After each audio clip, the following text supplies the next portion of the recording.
Así inicia Es Noticia en Profundidad. Qué placer acompañarles. Soy Tatiana Pérez, les saludo desde nuestra sede central en Caracas, en Venezuela. A partir de este momento, en la próxima hora, tenemos 3 temas que son noticia. Aquí están primero desplegados en titulares. En Noticia Francia, el presidente Emmanuel Macron impone por decreto la regresiva reforma pensional que aumenta la edad de jubilación de 62 a 64 años. Las calles de nuevo explotan de indignación, ahora con un hecho consumado. Ya se habla de una moción de censura en contra del jefe de Estado en el Congreso. Les contamos y lo analizamos. En Noticia Perú, documentando caso por caso, se comprueba que el Estado ha sido el mayor victimario del pueblo durante la protesta contra el gobierno designado de Dina Boluarte a través de la fuerza pública. Es parte de las conclusiones del informe de la Misión de Solidaridad Internacional que estuvo en febrero pasado en varias regiones del país. Les presentamos esta radiografía y lo analizamos. En Noticia Brasil, el gobierno federal envía tropas de refuerzo al estado Río Grande del Norte ante la ola de ataques a instituciones públicas y comercios en varias ciudades que han generado terror en la población. Según las autoridades, se trata de represalia de un grupo narcotraficante por la detención de uno de sus cabecillas. Tenemos esta radiografía y profundizamos en ella.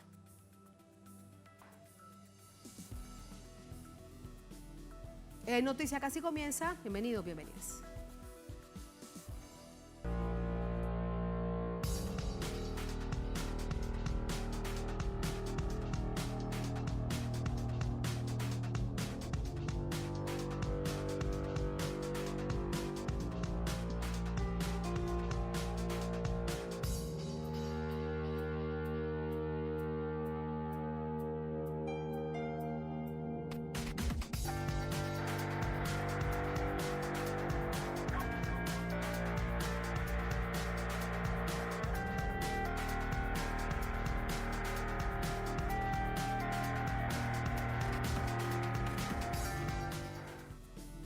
En Noticia Francia, el presidente de esta nación, Emmanuel Macron, aprobó por decreto, es decir, sin pasar por la Asamblea General, la reforma previsional que aumenta la edad de jubilación de 62 a 64 años de edad.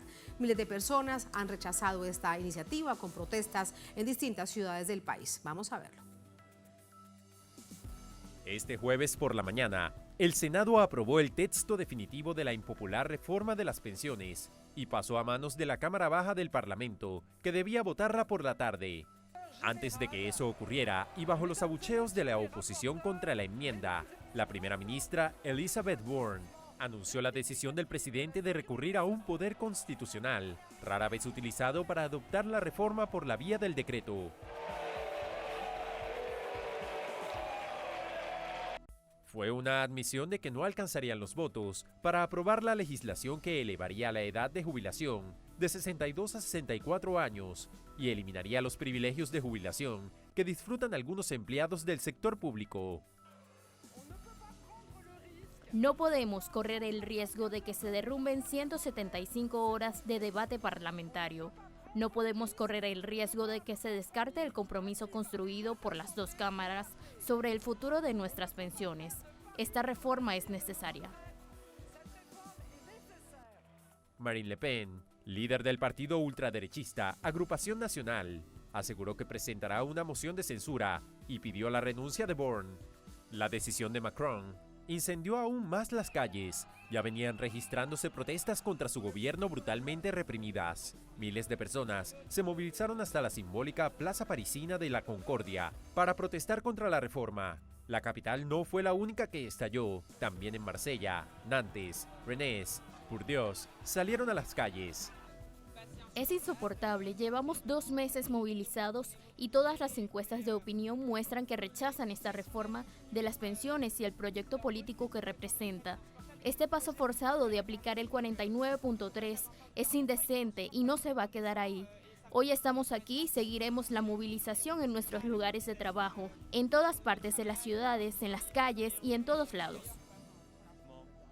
La opinión pública está convencida de que no se debe hacer esta reforma. El 49.3 es lo último. Quiero decir que es la encarnación de varias semanas de autoritarismo y una negación de la democracia. Los sindicatos exigen la derogación de la reforma y convocaron a más paros y protestas. Dado el apoyo de una gran mayoría de la población que se ha movilizado durante semanas, los sindicatos continúan exigiendo de manera independiente el retiro de esta reforma. Con acciones tranquilas y decididas, hemos decidido continuar con la movilización y convocar a los sindicatos a realizar pequeñas concentraciones este fin de semana y por una nueva jornada de huelgas y manifestaciones a realizarse el jueves 23 de marzo. La jornada deja la imagen de un gobierno debilitado y el país incendiado por la sociedad descontenta con las últimas medidas de Macron. Allí lo sucedido durante esta jornada, de inmediato entramos con el análisis. Para ello nos acompaña Romain Migos, es sociólogo francés, periodista, nos acompaña desde Lima, en Perú. Romain, bienvenido, muy buenas noches, ¿cómo estás? Hola Tatiana, estoy muy bien, muchas gracias. Un saludo a todos los televidentes de Telesur. Muchas gracias a ti. Romain, seguramente ha seguido todo este tiempo, no solamente las movilizaciones, sino cómo el gobierno, a través de sus distintos actores políticos, le ha dado la espalda al pueblo. Hoy el presidente toma una decisión que realmente era inesperada.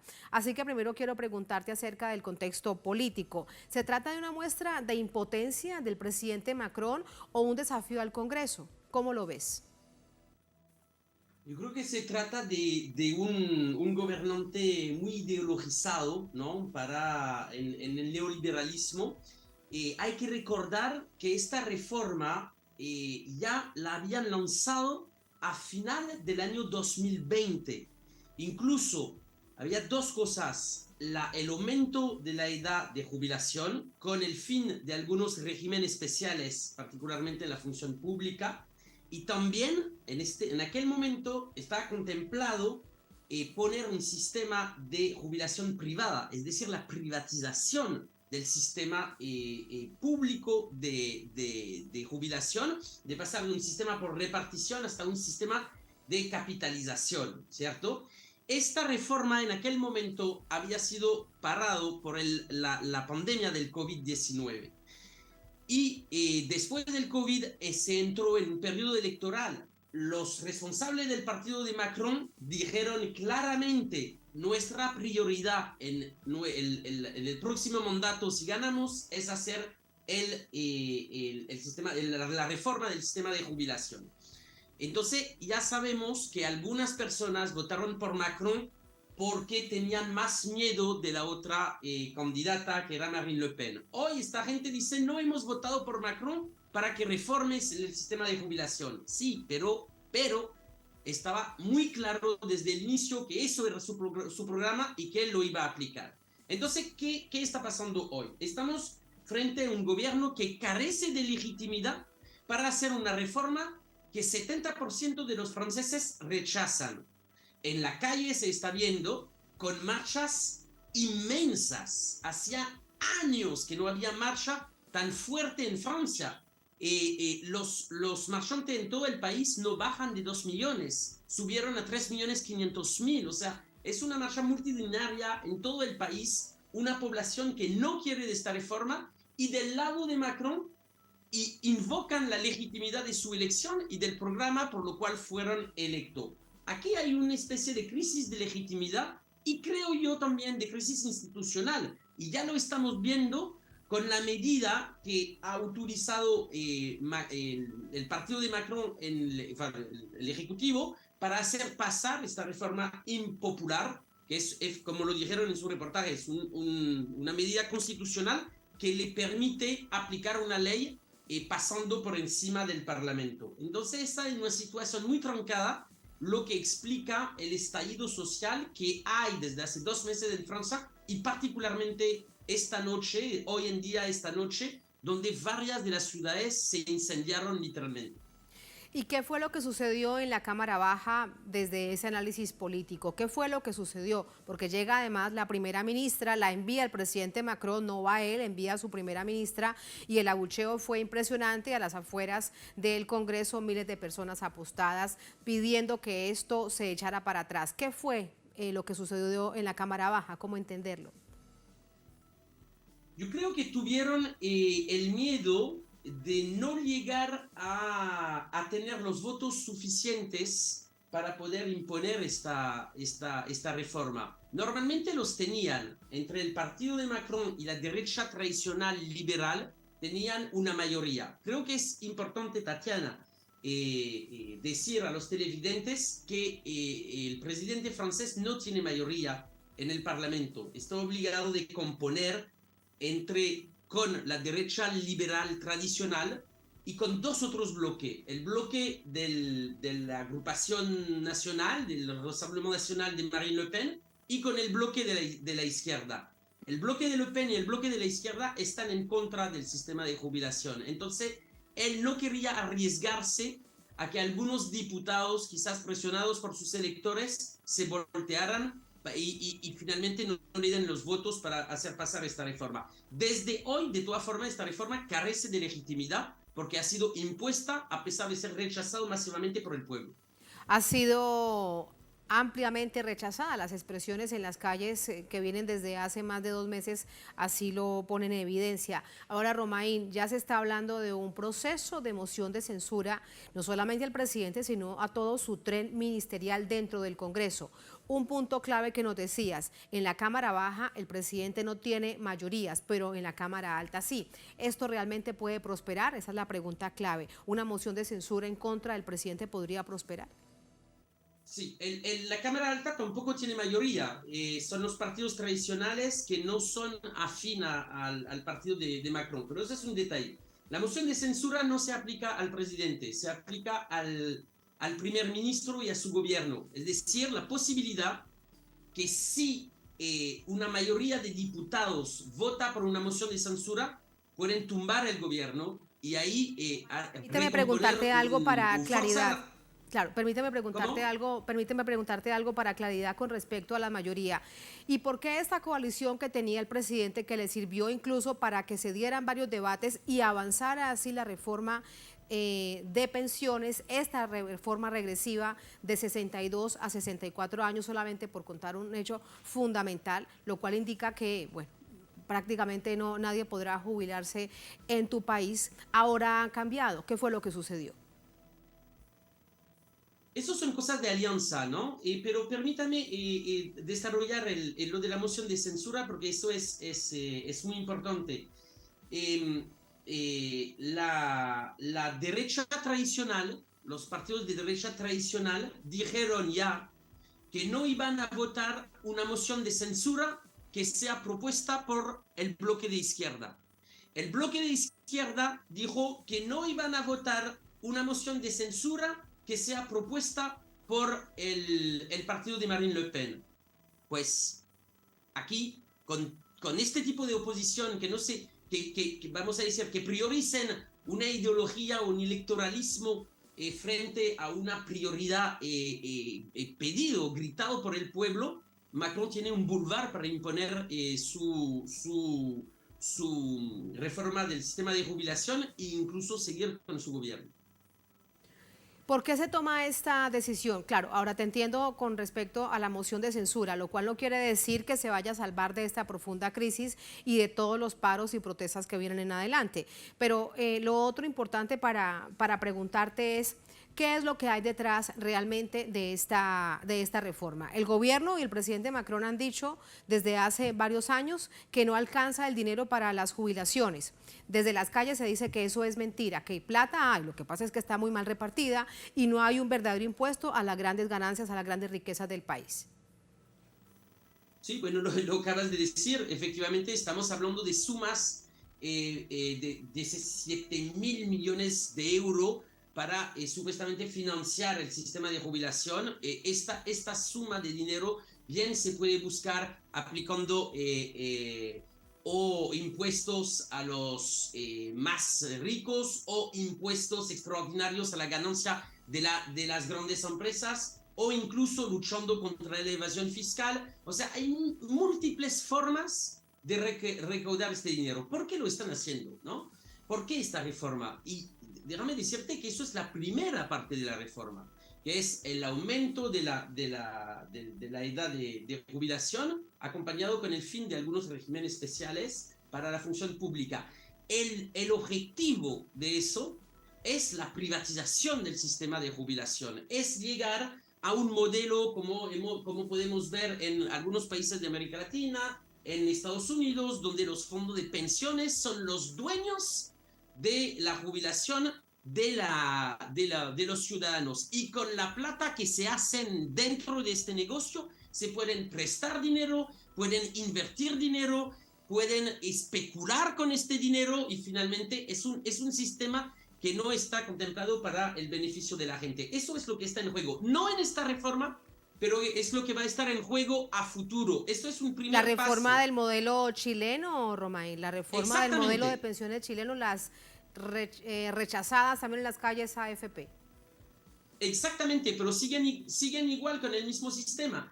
Y en el primer intento de modificar el sistema de jubilación francés en el final del año 2020, habían acumulado los dos, ¿no? O sea, lo que están haciendo hoy más abrir la posibilidad de privatizar el sistema de jubilación. Entonces yo creo que eso es una primera batalla incluso, y yo creo que es muy importante recordar que estas líneas ideológicas neoliberal son impuestas también por la Comisión Europea, por la Unión Europea, a los gobernantes de los países que la componen, por una parte. Por otra parte, grandes empresas como BlackRock, fondos de pensiones, ya se reunieron con Macron. Ellos están ya negociando la segunda parte, que podría ser en algunos años, la segunda parte de adueñarse del sistema de jubilación. Es un quiebre del Estado social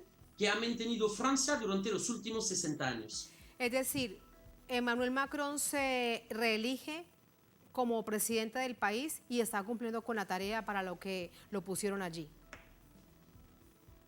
Sí, lamentablemente él había anunciado que iban a hacer esta reforma y algo más incluso. El problema es que en Francia se ha polarizado en cierta parte el juego político y mucha gente, sobre todo en la izquierda, votaron por Macron para impedir que la otra candidata llegue al poder. La otra candidata que, dicho de paso, estaba en contra de la reforma de este sistema de jubilación. Entonces aquí hay un defecto de legitimidad.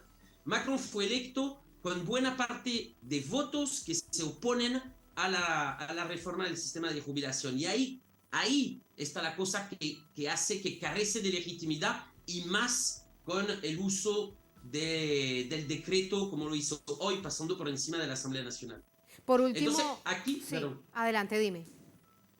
No, que yo creo que por los próximos días, yo creo que las manifestaciones van a seguir, porque el pueblo francés siente eso como una cachetada, como una falta incluso de consenso, de que no está escuchado, porque hay una gran mayoría de franceses que se oponen a esta reforma. Entonces, ahí hay un problema, y yo creo que las marchas y la manifestación deberían seguir en las próximas semanas. Por lo menos las principales centrales obreras, sindicatos, han dicho que van a continuar, han presentado hoy una agenda de movilizaciones en todo el país, no solamente en París. Por último, Romain, desde una visión europea, digamos, de todo el continente, había algo que nos decías, esto de alguna manera ha sido una exigencia por parte de autoridades del bloque europeo, de la Unión Europea, pero estamos hablando de Francia.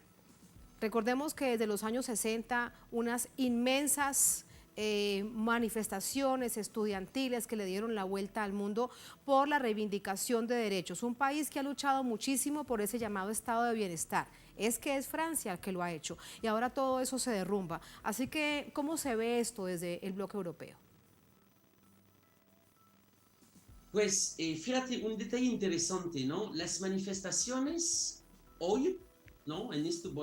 Desde hace un mes, duplican las manifestaciones que hubo en el mayo del 68, por ejemplo.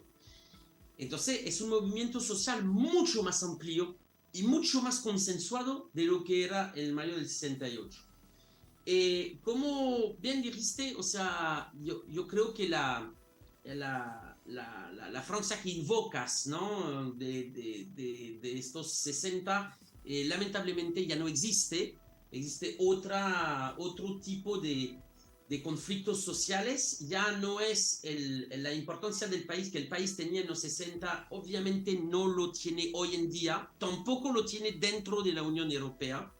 Y hay finalmente, en la Comisión Europea hay una especie de consenso neoliberales que se impone a los países miembros de esta institución supranacional.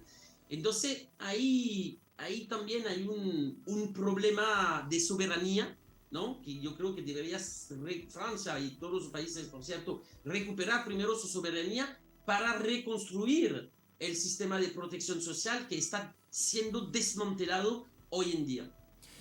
Pues ese es el escenario. Muchísimas gracias por ayudarnos a comprenderlo a esta hora, Romain. Muy buenas noches. Muchas gracias, Tatiana. Gracias a todos. Adiós. Muy buenas noches. Así vamos a la primera pausa en esta emisión de Es Noticia. Al volver en Noticia a Perú, documentando caso por caso, se comprueba que el Estado ha sido el mayor victimario del pueblo durante las protestas contra el gobierno designado de Dina Boluarte a través de la fuerza pública.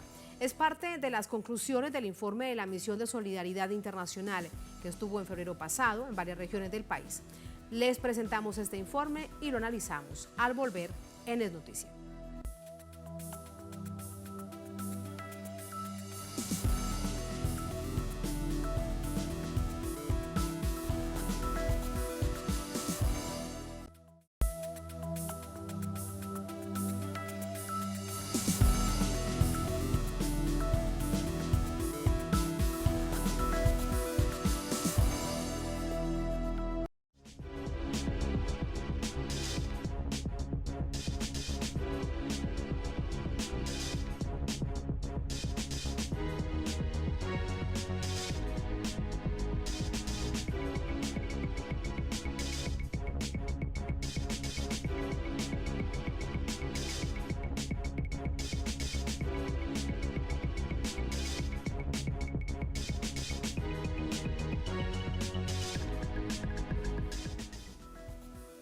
En Noticia Perú, tras visitar esta nación, la Misión de Solidaridad Internacional y de Derechos Humanos presentó su informe final.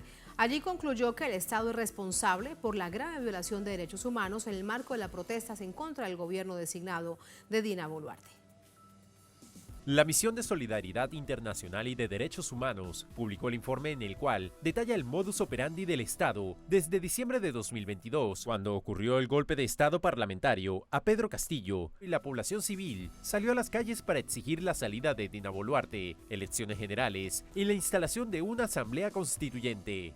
Las conclusiones señalan la responsabilidad del Estado peruano por la grave violación de los derechos humanos en perjuicio de la ciudadanía, en el marco de la actuación represiva, desplegada desde el 7 de diciembre. El documento resalta el carácter sistemático de las vulneraciones, que en gran parte constituyen delitos de lesa humanidad. También plasma la limitación o afectación del Estado democrático y de derecho, así como la suspensión de garantías básicas y elementales.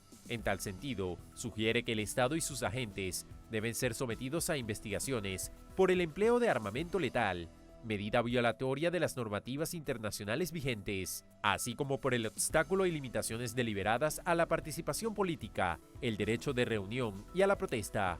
Según cifras oficiales, la brutalidad de las fuerzas del orden han ocasionado más de 60 muertos y alrededor de 1.300 heridos.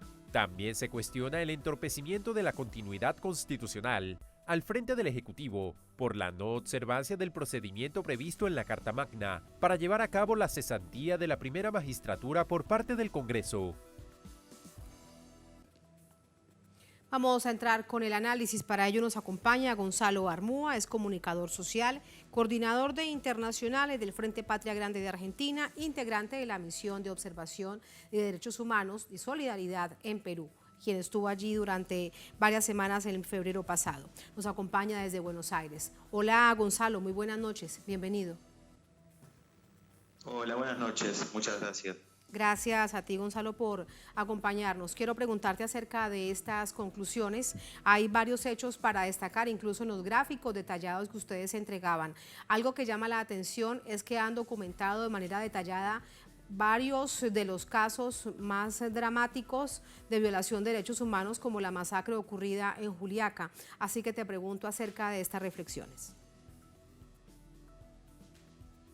Bueno, en verdad lo que detalla el informe tiene que ver con eso que hemos relevado en los territorios, con una metodología que ya hemos implementado en otras misiones previamente, por ejemplo en Colombia y en Ecuador, que tiene que ver con el testimonio de las víctimas, de familiares, de heridos, y de recorrer justamente la zona donde ocurrieron estas masacres, ¿no? Nosotros las denominamos abiertamente como delitos de lesa humanidad, por la utilización, digamos, de un despliegue represivo en estos dos casos. Además de Juliaca, también hay otra masacre que fue en Ayacucho, donde se utilizaron fuerzas militares para la represión de la protesta interna, donde se utilizaron armamentos de guerra, obviamente, que no están permitidos para este tipo de situaciones, mucho menos para la disuasión de la protesta, y además por la sistematicidad del uso de este armamento, ¿no? Entonces ahí nosotros encontramos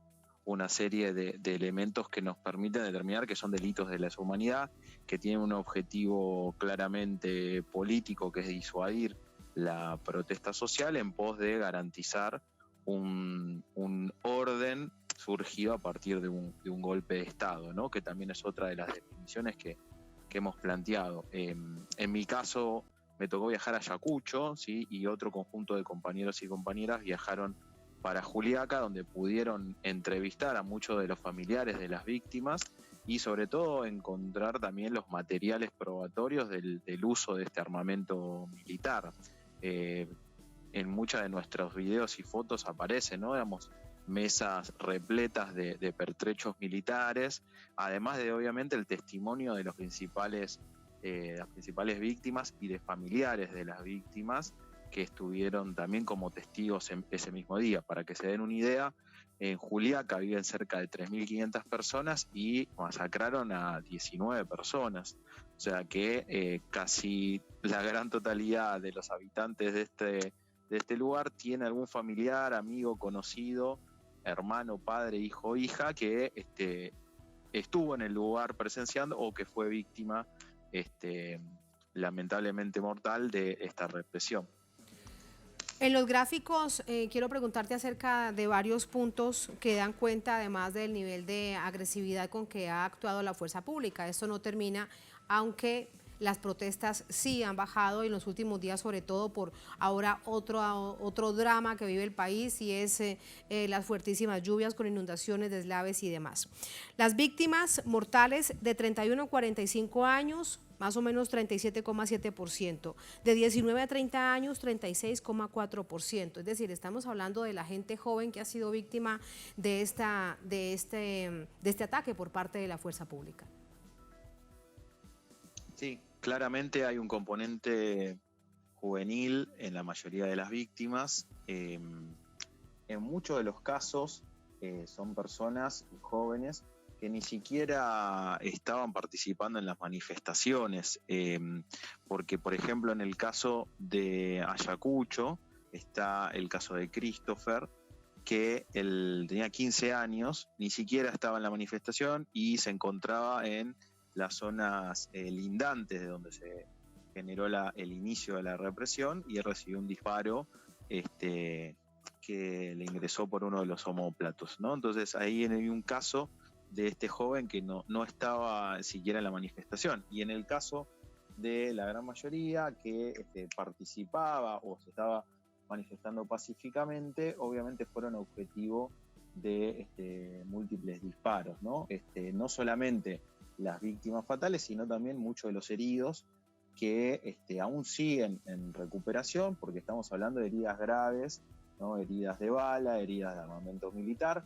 En algunos de los casos implicaron amputación de alguno de sus miembros de la mano, o heridas que no pueden ser curadas rápidamente por la gravedad. Pero a eso también quiero agregar otro elemento, que es que en muchos de los hospitales, o por lo menos muchos de los testigos que nos comentaron de su situación, no pueden ir a tratarse como deberían normalmente a un hospital, porque tienen peligro o corren el riesgo de ser delatados, ¿no? Y apresados, porque hay una estigmatización constante, sobre todo sobre todas estas personas, ¿no? Que por el solo hecho de haber estado en esa manifestación o incluso por haber recibido un disparo o haber sido heridos, ya directamente son considerados como terroristas, como vándalos, como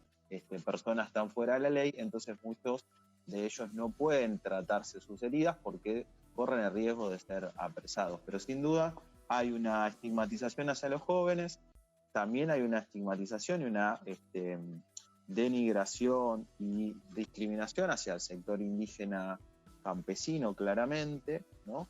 Y sobre todo a los habitantes de la región sur del país, que son los que han sido más afectados. Y los que más, sí, Gonzalo, y los que más han demostrado resistencia y lucha, como por ejemplo en la región de Puno. A esto que nos decías, hay algo que hemos visto durante estos meses que cubrimos de manera permanente estos hechos en Perú, y tiene que ver con que además en muchas oportunidades no se denuncia por temor a las amenazas, se denuncia y entonces vienen amenazas de muerte en contra del denunciante y en contra de su familia. ¿Eso también está establecido en el informe?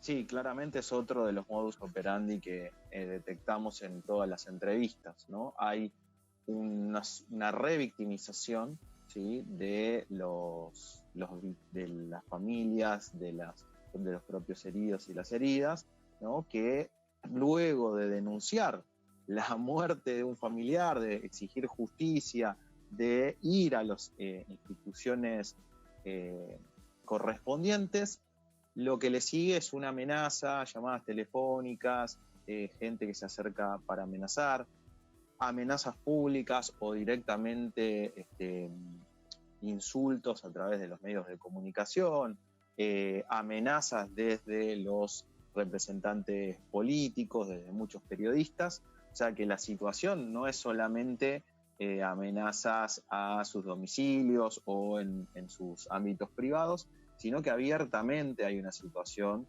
de amedrentamiento hacia las víctimas, hacia los familiares, que tienen que padecer no solamente en muchos de los casos la pérdida de un familiar, de un hijo o de un padre, sino que a eso hay que sumarle que luego son estigmatizados por el gobierno de facto o por distintos representantes políticos que no se encargan ni siquiera de brindar algún tipo de ayuda por parte del Estado como correspondería en este tipo de situación, o incluso acercarse para ver cuáles son las necesidades de muchas de estas familias, sino que directamente es la discriminación, el ninguneo, incluso con lo que se denomina en Perú, que esto es también para destacar, hay un verbo específico que implica la denostación de manifestantes o de sectores políticos de izquierda o críticos, que es el terruqueo, ¿no? Entonces hay una apelación constante al término terrorista para cualquier tipo de persona que tiene una postura crítica con las políticas que están desarrollando el gobierno que asumió luego el golpe de Estado del 7 de diciembre, o directamente cualquier persona que se manifiesta por sus derechos en la calle es considerada como terrorista, inclusive los familiares de las víctimas y los heridos, que también son denominados de esta manera, lo que constituye, ¿no?, una forma de estigmatización y, por el otro lado, legitimación de la represión. Sí, y esto también lo que evidencia es el quiebre del derecho constitucional a protestar, a disentir, a salir a manifestarse de manera pacífica. Con respecto a los agresores, bueno, esto pues es evidente, las imágenes están allí a través de la pantalla de Telesur y nuestra multiplataforma lo hemos contado permanentemente. La policía 83%, la Fuerza Armada, es decir, los militares 10,44% y sectores parapoliciales 5,8%. ¿Qué quiere decir esto, Gonzalo? En el informe está allí, parapoliciales 5,8%. ¿De quiénes se trataría?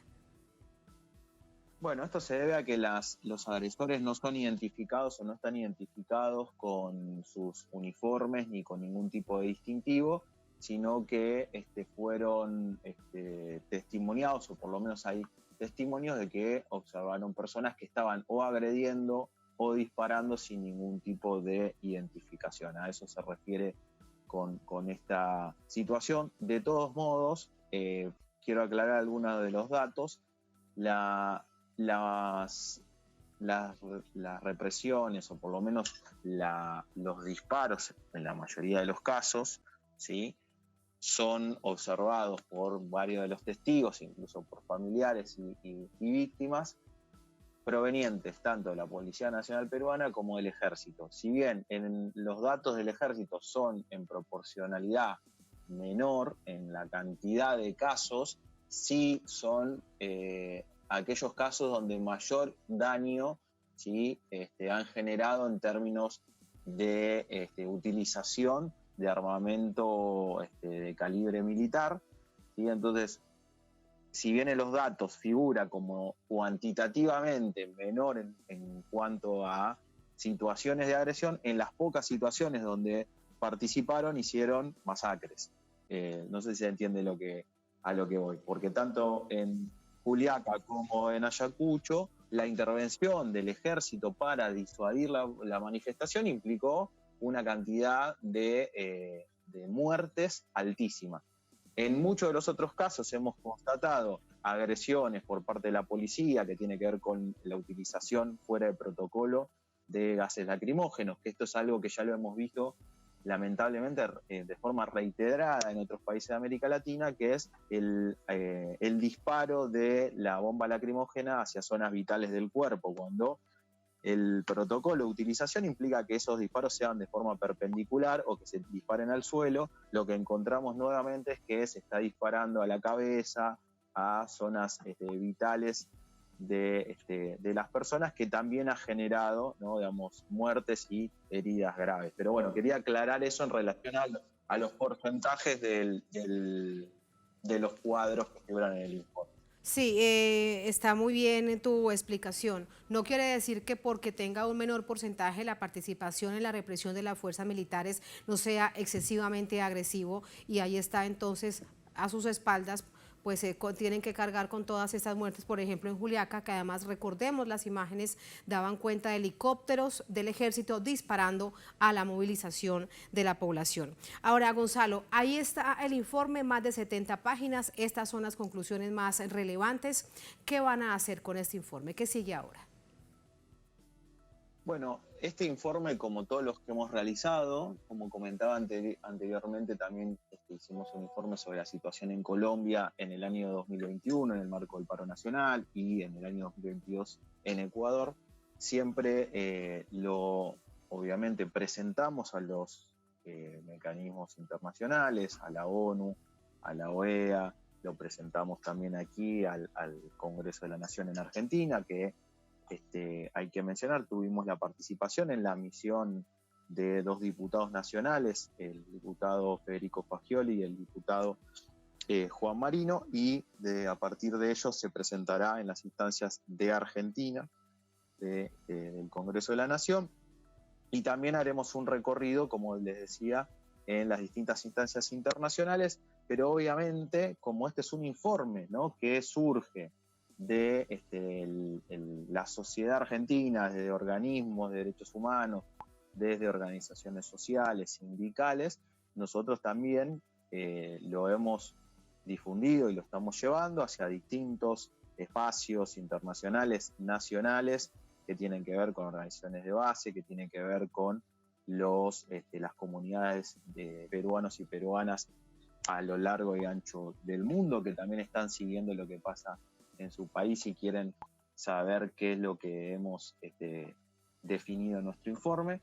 Pero en particular, en cuanto a instituciones internacionales, lo vamos a presentar en la ONU, se va a presentar en Ginebra, lo vamos a presentar en la OEA, en todas las oficinas que hay a lo largo de América Latina, y obviamente también en la oficina que está en Washington, o en la sede que está en Washington paradigmáticamente, y a todos los gobiernos que también nos quieran recibir y que quieran leer el informe, particularmente aquellos que están interesados en la situación de Perú y lo que está sucediendo también con la situación de Pedro Castillo, que está encarcelado, ¿sí? También hay que decirlo, sin ningún tipo de causa, ningún tipo de respeto de sus derechos, ¿no? Entonces, ese es un poco el recorrido que va a tener este informe, y obviamente a los medios de comunicación, como ustedes y como todos los medios periodísticos que tengan interés en mostrar la verdad y lo que está sucediendo, también lo estamos difundiendo, llevando y explicando. Esto, Gonzalo, es una tarea bastante persistente, le planteo de esta manera, sobre todo con medios de comunicación y otras instancias a nivel internacional, que parece que no existiera todo esto que ha sucedido en Perú, esta violación estatal, además con unos autores claros que son la fuerza pública. ¿Hay ese temor tal vez por parte de la misión de usted, la misión de solidaridad, en que no tenga esta repercusión internacional necesaria? Porque hemos visto que lo que tiene que ver con Perú durante todo este tiempo solamente se informa, pero en la parte baja de las páginas de internet, un breve que puede ser una noticia en un medio de comunicación internacional, evidentemente no Telesur, pero es lo que hemos visto durante estos meses. Así es como vos lo decís, y de hecho es un poco lo que nos motivó a poder viajar a Perú, porque entendíamos que no se estaba difundiendo ni mostrando la gravedad de la situación, que sí, y quiero destacar esto, está siendo difundido por medios populares, medios alternativos, que han crecido y se están multiplicando también en Perú, dada la falta de información que hay de los propios medios nacionales e internacionales, que podríamos decir que no es una falta de información, sino que directamente es un bloqueo, y que, como lo decimos en el informe, también es parte del mecanismo de legitimación de la situación represiva. No es que los medios de comunicación no están actuando como deberían, están actuando en función del esquema represivo que estamos describiendo y son parte de la legitimidad de esa represión.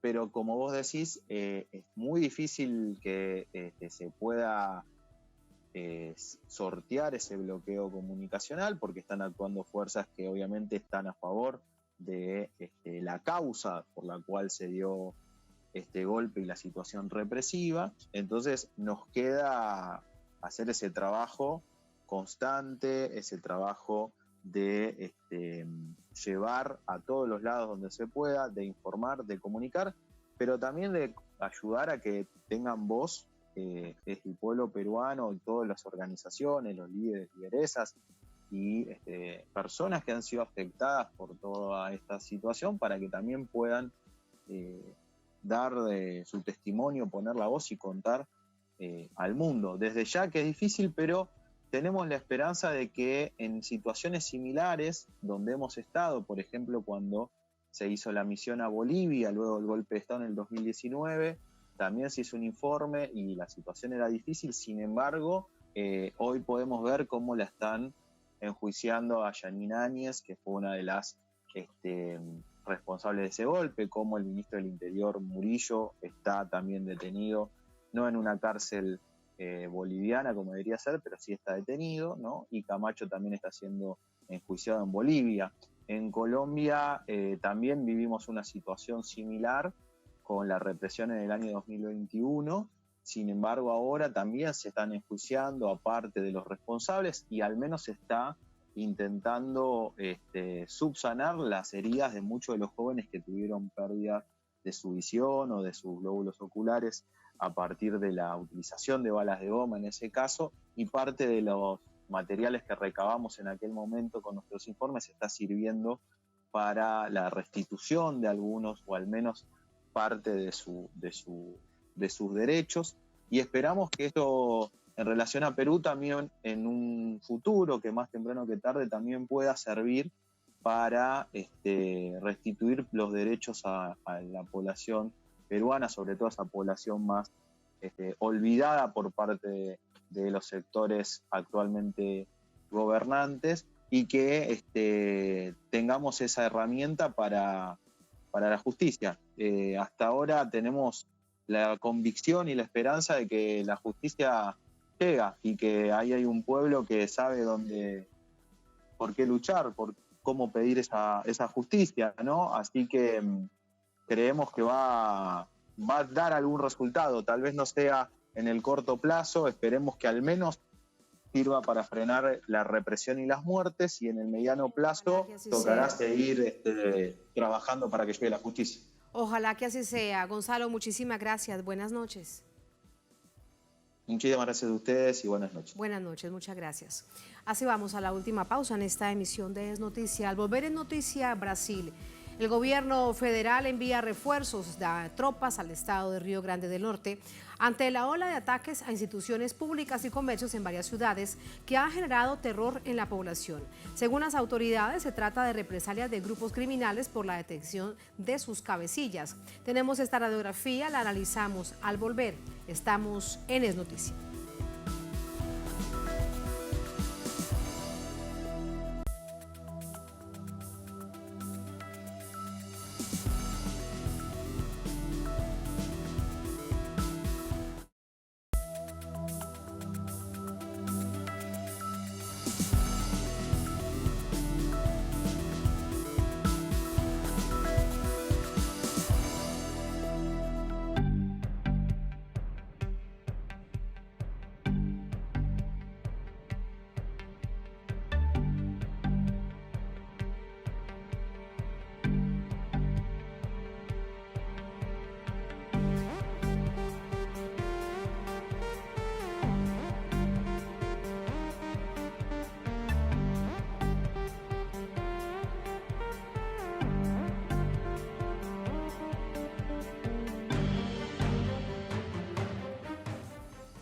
En Noticia Brasil, el gobierno federal desplegó tropas al estado de Río Grande del Norte en respuesta a ataques perpetrados a instituciones públicas y a comercios. Se trataría de grupos bolsonaristas que actúan en represalia por la detención de líderes de bandas criminales, según las propias autoridades locales. Vamos a verlo. El Ministerio de Justicia de Brasil informó este miércoles que ordenó el envío de tropas especiales de la Fuerza Nacional de Seguridad al estado de Río Grande do Norte, noroeste, donde en la madrugada de este martes se registraron ataques de grupos narcos en 19 ciudades. El titular de la cartera, Flávio Dino, dio a conocer que el despliegue de 130 efectivos de esa fuerza respondió a un pedido de la gobernadora del estado, Fátima Becerra. Los ataques a balazos se perpetraron contra edificios públicos, sedes policiales, ómnibus, comercios y bancos en la capital estadual, Natal, y ciudades como Acarí, Boaçaude, Caico, Campo Redondo, Cerro Corá, Yasaná, Lajes Pintadas, Montañas, Parnamirim, Santo Antonio y São Miguel do Gostoso. Según la prensa local, estas agresiones se perpetraron en un plazo de 2 horas y se atribuyen al Sindicato del Crimen, la mayor organización narco de Río Grande do Norte. Se considera que esta ola de violencia está vinculada con un gran operativo de inteligencia que permitió a las autoridades confiscar armamento destinado al crimen organizado. Medios de Río Grande do Norte señalan que, según fuentes del Ministerio Público y fuerzas de seguridad vinculadas a la inteligencia del Estado, la orden de los ataques provino del interior de la penitenciaría Alcazuz, donde guardan prisión líderes de los grupos narcos, quienes están presionando por respuestas a sus demandas de beneficios carcelarios. Además señalan que los ataques fueron coordinados, sorprendieron a la policía en la mayor parte del territorio y obligaron a la suspensión de clases y la actividad comercial. De acuerdo con una actualización brindada por la gobernadora Becerra, al menos un sospechoso murió en un tiroteo con la policía y 18 personas fueron detenidas. En declaraciones a la prensa,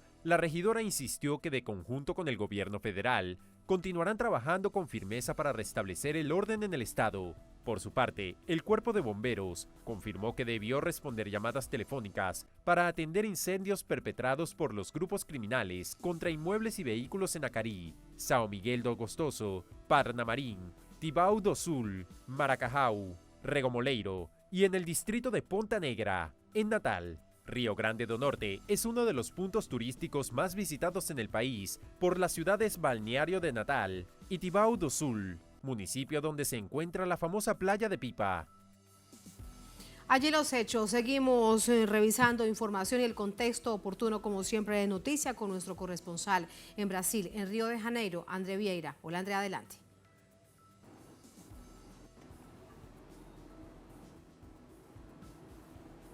¿Qué tal, Tatiana? Saludos para ti, también para nuestra audiencia. El estado Rio Grande do Norte, en el noreste de Brasil, vivió este jueves el tercer día de ataques a edificios públicos, comercio y contra vehículos públicos y también privados.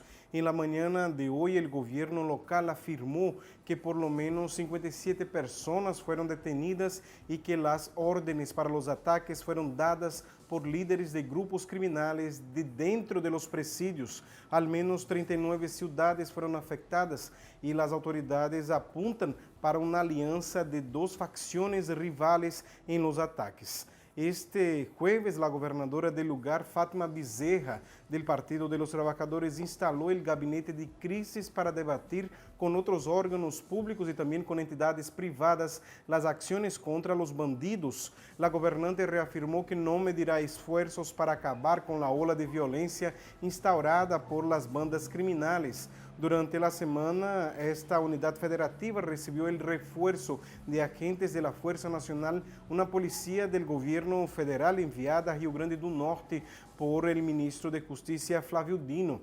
El Ministerio Público afirma que los ataques son una respuesta a la falta de privilegios de los detenidos. Entre los privilegios estaría la falta de visita íntima, suspendida desde la masacre de Alcazuz el 2017, que fue la rebelión de privados de libertad más violenta registrada ahí en el estado de Rio Grande do Norte, que dejó 27 fallecidos. El gobierno nacional también atribuye los ataques a transferencias de enero de este año de jefes de grupo de una de las facciones responsables por los ataques ahí en el estado de Rio Grande do Norte.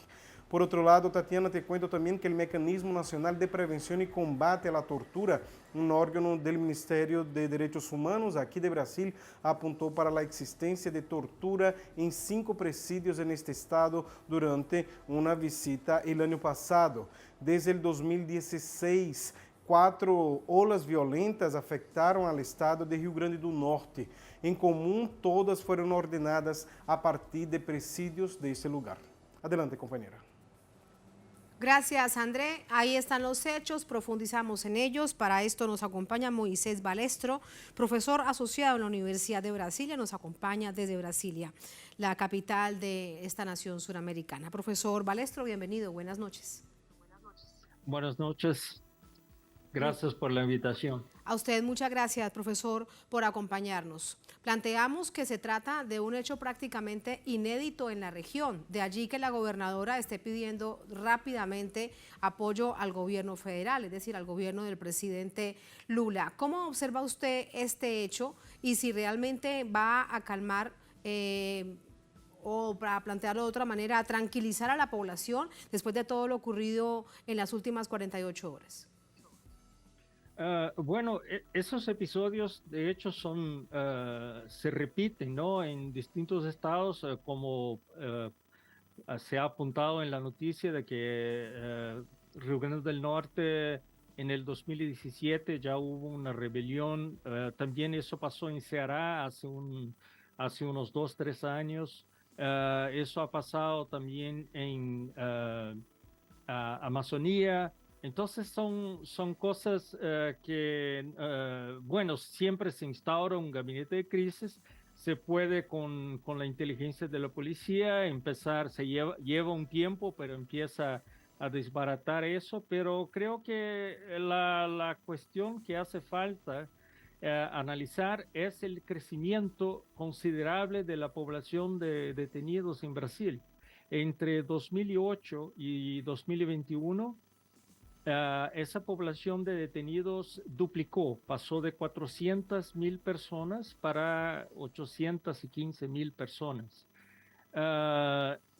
También un otro punto bueno, eso es para toda Latinoamérica, la mentalidad de la guerra a las drogas es un gran problema. Para que tengas una idea de los detenidos a nivel nacional,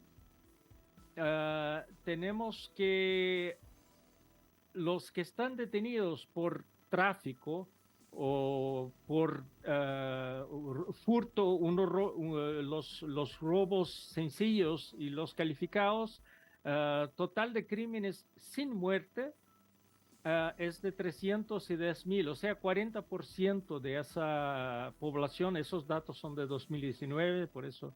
Entonces ahí también tenemos un gran problema, porque es una proporción de encarcerados que han cometido cosas muy pequeñas, que incluso no, bueno, no, porque en Brasil hay una ley de 2006 que hace una distinción entre los que consumen la droga y los que las venden.